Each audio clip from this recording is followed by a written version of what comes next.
Everyone, welcome. I'm Steph and I'm founder of the Butterfly Princess Send Initiative.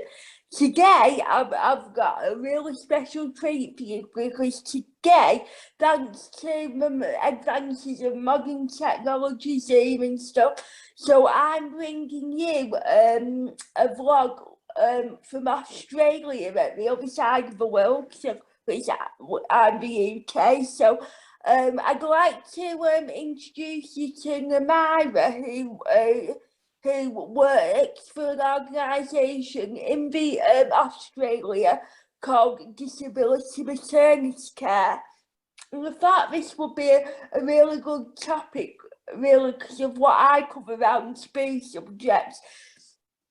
So today we're just going to talk about the challenges that new disabled mothers face, how their maternity journey is, the pregnancy journey, but also most importantly is what support they can have in regards to when they've given birth to the baby, because that's really important. So obviously, maternity care is big in Australia.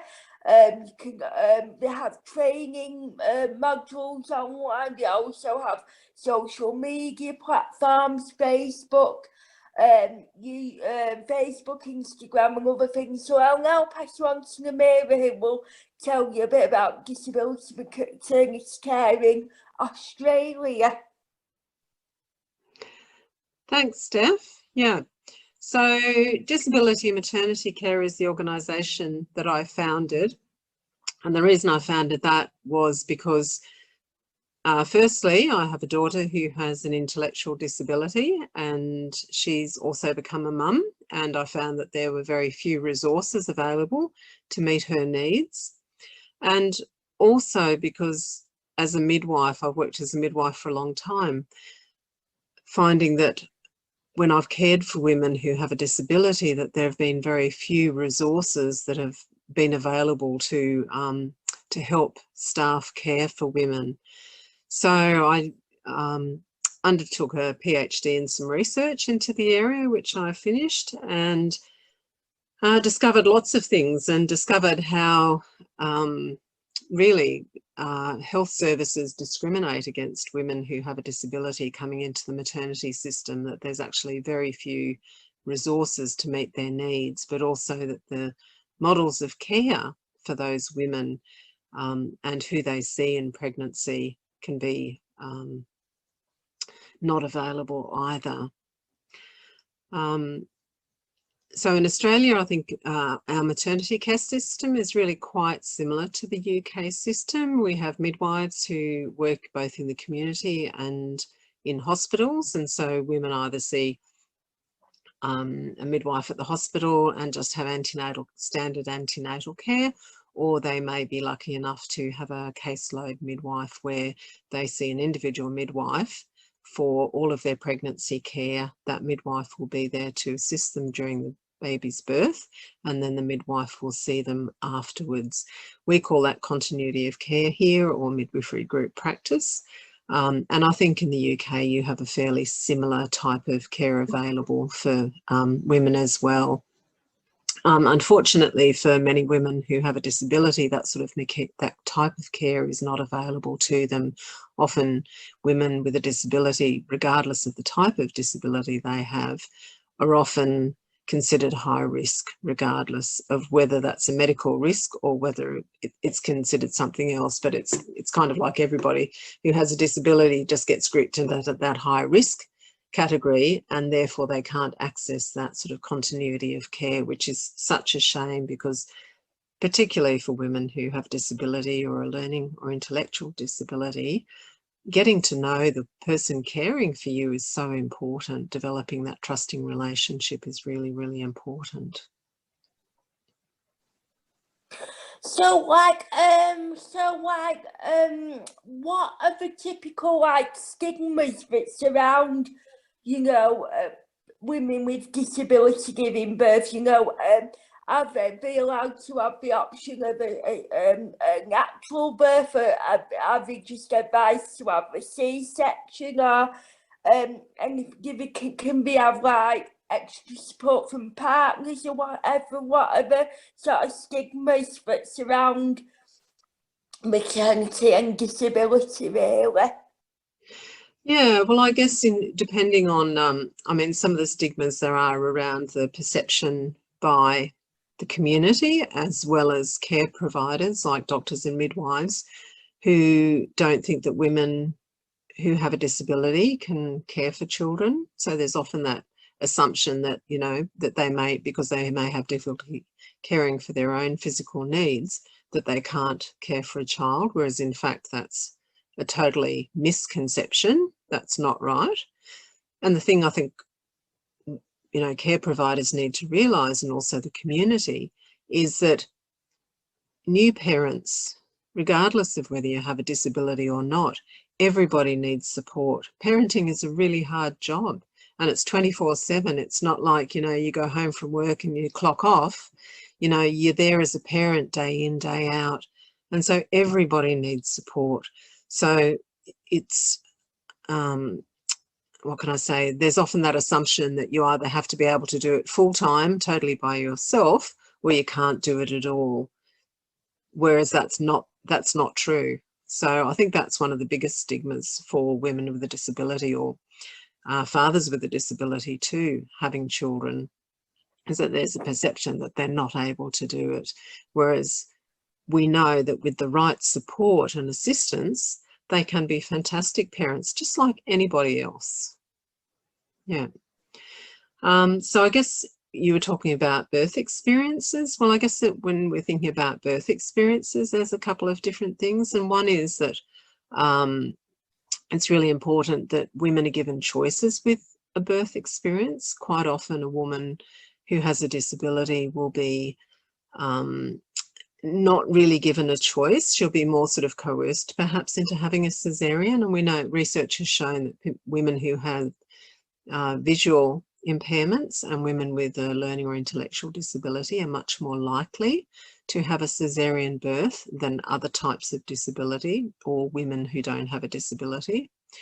And that's partly because of with women with a visual impairment, there's actually a greater number of women who perhaps have diabetes in pregnancy, and that may be contributing to the reason they have a cesarean. But we also know that when that's accounted for in the statistics, that they still have a higher rate of cesarean birth. So that's one of the things around the birth experience. But the other thing that's really important with the birth experience to remember, and particularly with women having a vaginal birth, is that women who have a disability generally worldwide tend to have an increased experience of being either sexually abused or experiencing domestic violence, so some sort of trauma. And often that sexual abuse trauma can be, it can come up during the actual birthing process. We know that for all women, but we know that particularly because, you know, women with a disability have increased percentage of women having a sexual abuse history, that they're going to be much more likely to actually have that trauma resurface during the birth. So it's really mindful, it's really important for care providers to be mindful of that when they're caring for women, you know, that they really explain if the woman needs to have a vaginal examination during labour, and to be very aware of how the woman is feeling, and if it's uncomfortable, and giving women, you know, the opportunity to say, stop, you know, I don't want you to do that, or is there another way we can actually see how I'm progressing in labour, those sorts of things. Yeah. So, it's for like, obviously in the UK, there's a lot of loopholes that disabled people have to go through in order to access support. But obviously, what is it like in Australia? Is it straightforward? Is it challenging? So, like It's, when, sorry, yeah. so like when the parents have when the mother's given birth and like she needs that extra support, so like, you know, help in the home or something, is it straightforward to access that support? In the past, it hasn't been, but I think that it is getting better in Australia. We have something here which you've probably heard about called the National Disability Insurance Scheme, the NDIS. So the NDIS is actually is like funding that is actually set aside for people who have a disabilities. And so either as a child or an adult. So the scheme actually developed around about 2016. It was rolled out to most of Australia. And so with that scheme, a person with a disability can apply for funding to help them with their daily needs. So they have to be assessed, of course, to go onto the scheme, which sometimes can be difficult because it takes quite a bit of time to have an assessment done or to get the paperwork or to get the diagnosis, happening and the paperwork finished to put in.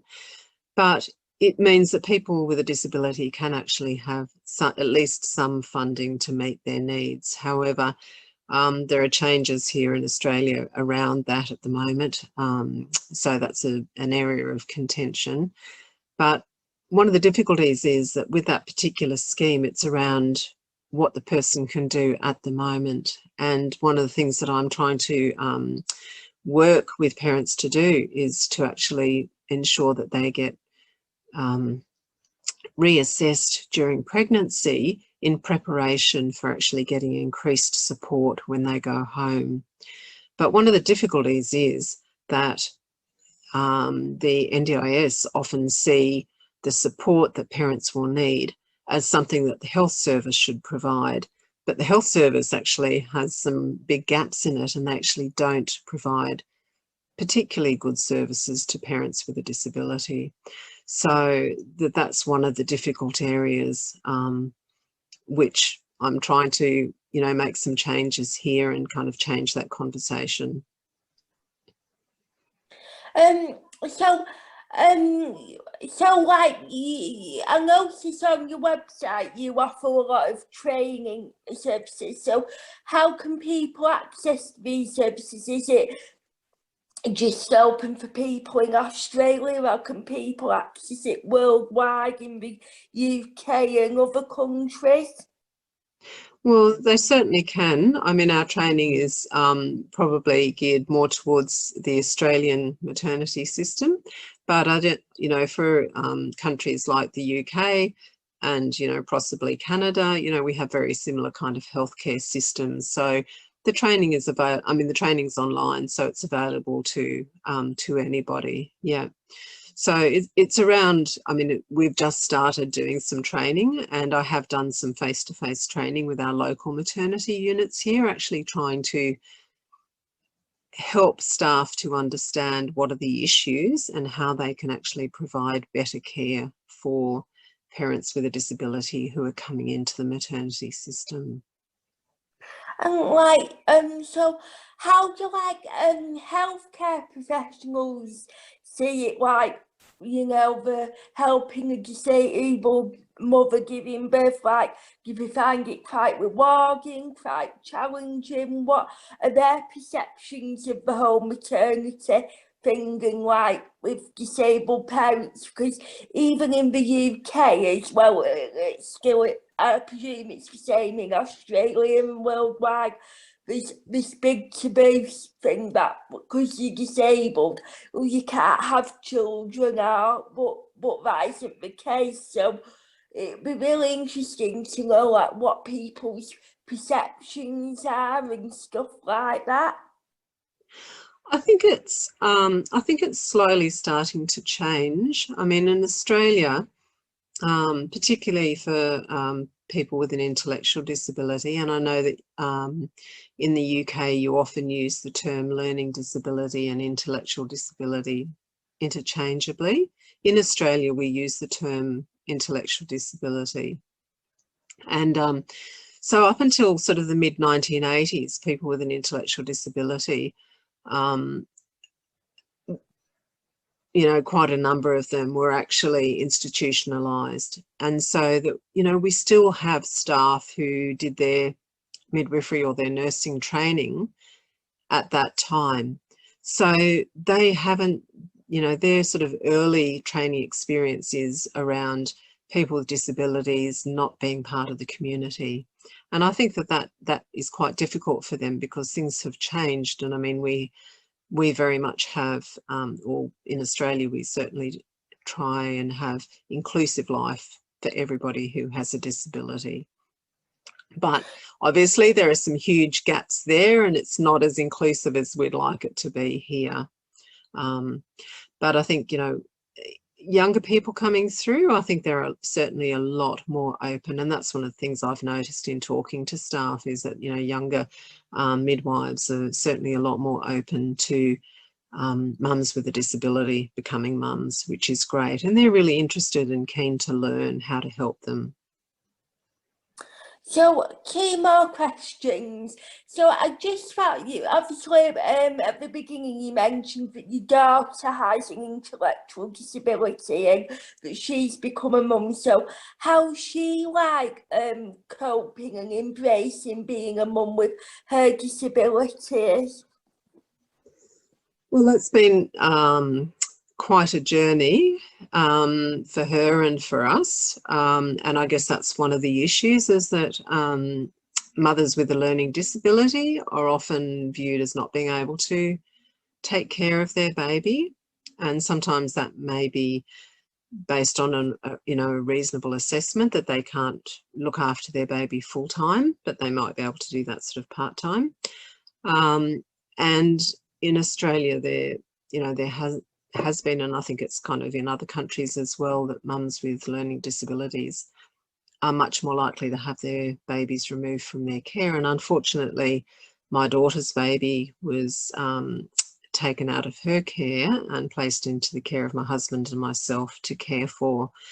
And that was really traumatic for all of the family. There was sort of not a lot of negotiation around how that would occur, but where all my daughters moved back into the family and living with us, and so she has a lot more opportunity to parent now, which is great. So we're all kind of finding our feet with co-parenting together, which is wonderful. Yeah.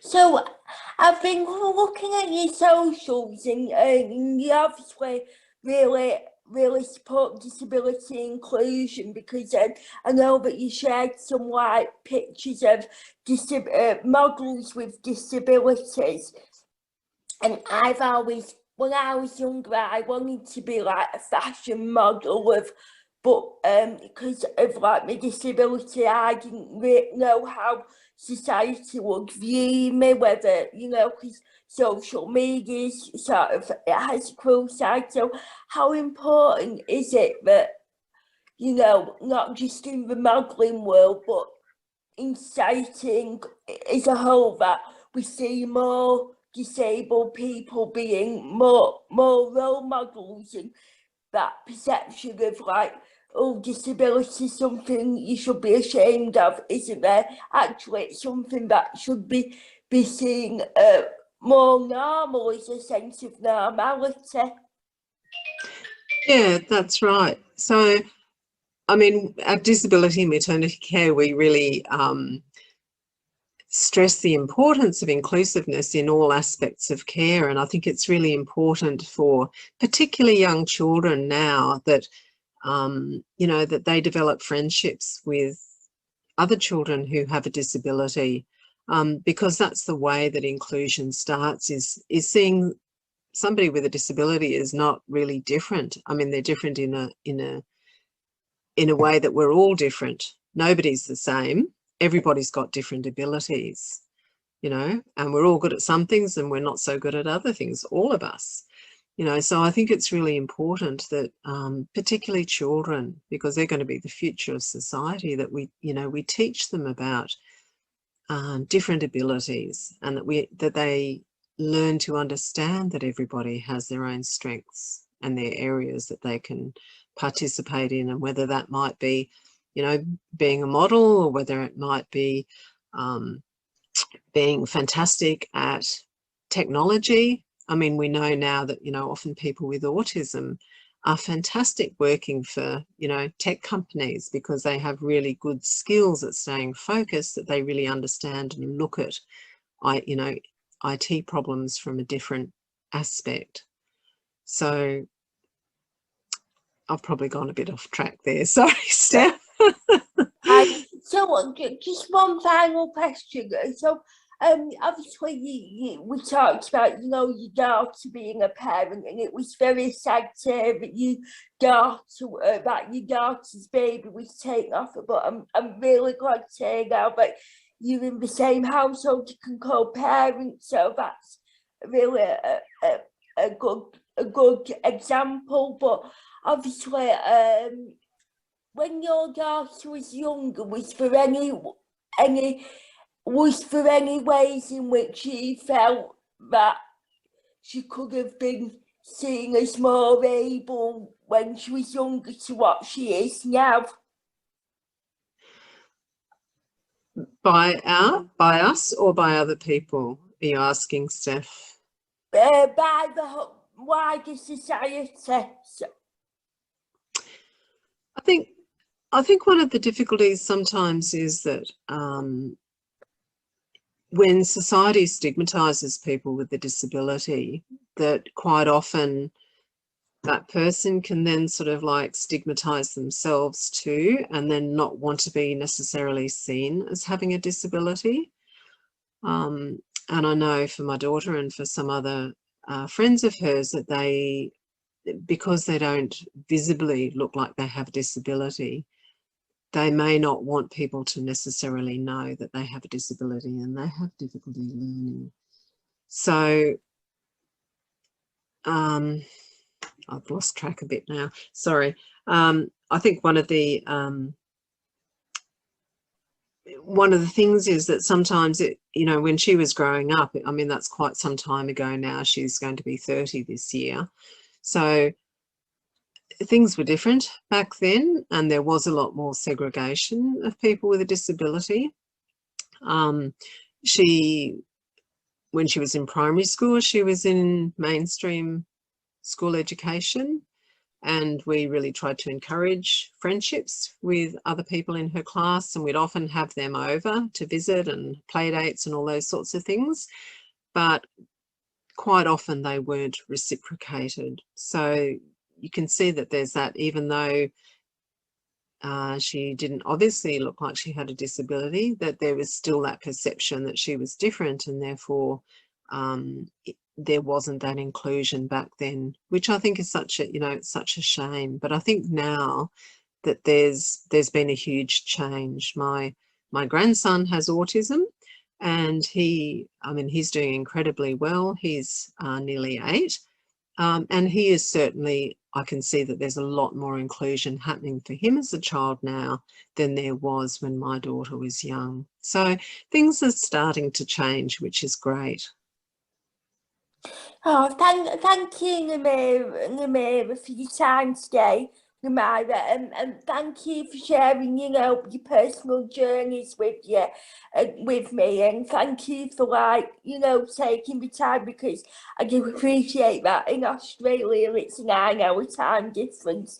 So I think we'll end the interview there, and obviously, are you okay to upload it, and then I will share it onto my platforms then?